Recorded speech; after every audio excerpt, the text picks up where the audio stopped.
നമസ്കാരം. തൊടിയിലെ ചെടി എന്ന പരിപാടിയിലേക്ക് എല്ലാവർക്കും സ്വാഗതം. ഹൃദ്രോഗ ചികിത്സയിൽ വളരെയധികം പ്രാധാന്യമുള്ള ഒരു ഔഷധമായ നീർമരുതിനെക്കുറിച്ചാണ് ഇന്ന് നമ്മൾ പരിചയപ്പെടാൻ പോകുന്നത്. കോംബ്രിറ്റേസിയ ഫാമിലിയിൽപ്പെടുന്ന ഈ സസ്യത്തിൻ്റെ ശാസ്ത്രീയ നാമം ടെർമിനാലിയ അർജുന എന്നതാണ്. സംസ്കൃതത്തിൽ ഇതിനെ അർജുന, വീരവൃക്ഷ, ഇന്ദ്രദ്രുമ, നദീസർജ, ധവള എന്നെല്ലാം നാമകരണം ചെയ്യപ്പെട്ടിരിക്കുന്നു.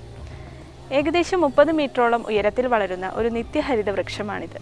ഇന്ത്യയിൽ എല്ലായിടത്തും കണ്ടുവരുന്ന ഈ വൃക്ഷം പ്രധാനമായും മധ്യപ്രദേശ്, ഉത്തർപ്രദേശ് തുടങ്ങിയ സംസ്ഥാനങ്ങളിലും പുഴയോരങ്ങളിലും കണ്ടുവരുന്നു. ഇതിൻ്റെ ഇലകൾ കൂട്ടമായി കോണാകൃതിയിലാണ് കാണപ്പെടുന്നത്. വളരെ ചെറിയ മങ്ങിയ വെള്ള നിറത്തിലുള്ള പൂക്കളാണ് ഇവയ്ക്കുള്ളത്. ഇവയ്ക്ക് ചീത്ത ഒരു ഗന്ധവുമുണ്ട്. മാർച്ച്, ജൂൺ മാസങ്ങളിലാണ് ഇത് പൂക്കുന്ന സമയം. ഇതിൻ്റെ ഫലം പച്ച, മഞ്ഞ നിറങ്ങളിൽ കാണപ്പെടുന്നു. സെപ്റ്റംബർ, നവംബർ മാസങ്ങളിലാണ് ഇതിന് ഫലം ഉണ്ടാകുന്ന സമയം. ഇതിൻ്റെ തൊലി ചാരനിറത്തിൽ മൃദുവായതാണ്. മരപ്പട്ടയും തൊലിയുമാണ് ഇതിൻ്റെ പ്രധാനമായ ഔഷധയോഗ്യമായ ഭാഗങ്ങൾ. ഹൃദയപ്രവർത്തനത്തെ സഹായിക്കുന്ന എല്ലാ ഘടകങ്ങളും ബീറ്റാ സൈറ്റോസ്റ്റിറോൾ, കാൽസ്യം കാർബണേറ്റ്, മഗ്നീഷ്യം തുടങ്ങിയ ഘടകങ്ങളും ഇതിൽ അടങ്ങിയിട്ടുണ്ട്. ഹൃദയ സങ്കോച വികാസക്ഷമത വർദ്ധിപ്പിക്കുന്നതിനുള്ള ശക്തി ഈ സസ്യത്തിനുണ്ട്. പനി, വിഷം, ത്വക്ക് രോഗങ്ങൾ തുടങ്ങിയ അസുഖങ്ങൾക്ക് ഫലപ്രദമായ ഈ ഔഷധം ഒടിഞ്ഞ അസ്ഥികളെ ശരിയാക്കുന്നതിനും മുറിവുകളെ ഉണക്കുന്നതിനും സഹായിക്കുന്നു. രക്തസമ്മർദ്ദം, നീര്, വിളർച്ച, ക്ഷയം, പ്രമേഹം, ഗൊണേറിയ, ലൈംഗിക രോഗങ്ങൾ തുടങ്ങിയ അസുഖങ്ങൾക്കെല്ലാം ഇത് നല്ലൊരു ഔഷധമാണ്. ഇതിൻ്റെ കൂടുതൽ ഔഷധ പ്രയോഗങ്ങളെക്കുറിച്ച് ഡോക്ടർ CM ശ്രീകൃഷ്ണൻ നിങ്ങളോട് വിശദീകരിക്കുന്നതാണ്.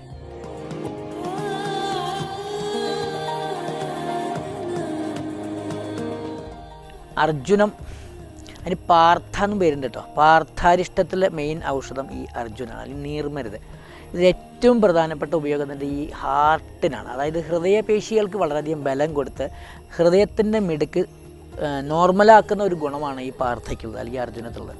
അതുപോലെ തന്നെ ഈ ശ്വാസമുട്ടും ചുമയൊക്കെ ഉള്ള ആൾക്കാർക്ക് ഈ അർജുനത്തിൻ്റെ സ്വരസം എടുത്ത് കൊടുക്കാം, അല്ലെങ്കിൽ പാർത്ഥാരിഷ്ട അർജുനാസവ കൊടുക്കാം. പിന്നെ ഇത് പൊതുവെ ശരീരത്തിൽ ഈ രക്തോട്ടം വർദ്ധിപ്പിച്ചിട്ട് ഓജസ് കിട്ടുന്ന ഒരു ഔഷധമാണ് ഈ അർജുനം, അല്ലെങ്കിൽ പാർത്ഥ എന്ന് പറയുന്നത്. പ്രമേഹത്തിന് ഈ അർജുനം വളരെ നല്ലതാണ്. അത് സമൂലം എടുത്തിട്ട് അതിന് നീരെടുത്തിട്ട് കൊടുത്തു കഴിഞ്ഞാൽ നല്ലതാണ്. പിന്നെ ഈ എല്ല് പൊട്ടിക്കഴിഞ്ഞാൽ അസ്ഥിഭംഗത്തിന് ആയുർവേദത്തിൽ ഇത് സമൂലം അരച്ച് പേസ്റ്റാക്കിയിട്ട് അരച്ച് പരട്ടും ചെയ്ത് ഇത് തന്നെ ഈ പാല് ചേർത്ത് പാൽക്കഷായാക്കിയിട്ട് അകത്തേക്ക് കൊടുത്തു കഴിഞ്ഞാൽ പെട്ടെന്ന് അത് എല്ല് കൂടും.